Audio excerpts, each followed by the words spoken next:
So I was 18 years old when I made my first $1 million. How'd it feel? It felt pretty great. It felt great.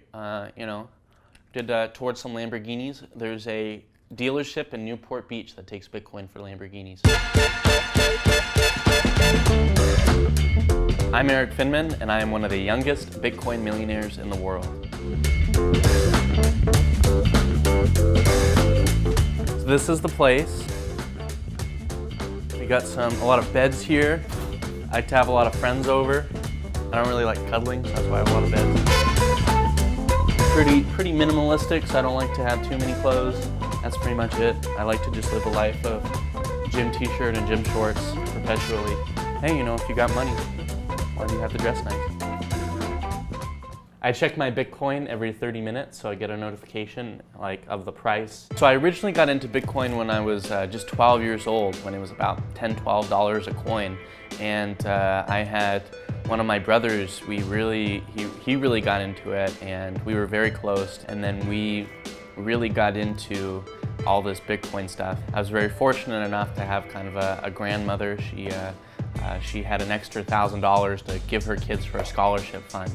So I put that $1,000 into Bitcoin, so I was able to amass about 400 plus Bitcoins. So there you go.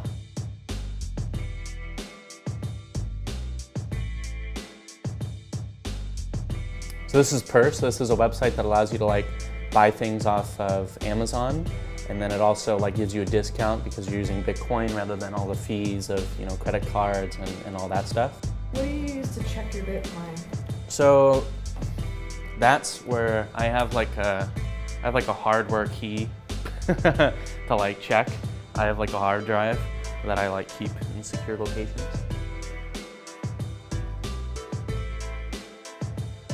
Stay away from it. Stay away from Bitcoin. Well, it's a mirage, basically. It is a disruptive technology. It's not regulated, it can't be tracked, and it tends to attract people who are doing illegal things. There are a couple people, kind of top politicians, some Wall Street people, they're saying that Bitcoin is not going to work out, and Bitcoin is kind of used for bad things. And that recently has affected the price because politicians and Wall Street people are very afraid of what Bitcoin will do to them and their industry. So school was maybe not the best thing for me, to say the least. I didn't really particularly enjoy it. I had a lot of teachers that were maybe not the most positive. One teacher told me to drop out and work at McDonald's because that's all I'll ever amount to in life. So I left, I dropped out when I was 15, and I went to start an education company that would help people learn better. It was to give people access to good teachers if you didn't have any locally. I wonder how I came up with that idea. People ever call you smarty pants? No. No. Maybe they should. Erik Finman is the founder of Botangle.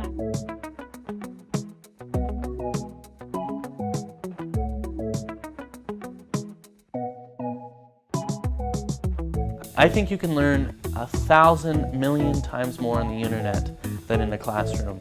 Everything is there for you. You just need to have the motivation. Most people think that they have to go through this traditional path and they have to do this, and I'm kind of more aware that that's maybe not so much the case.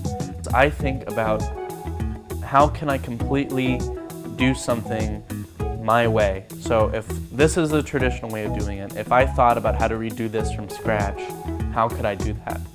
And I think career, that was one, school, that was two, three, kind of currency, Bitcoin and all that stuff.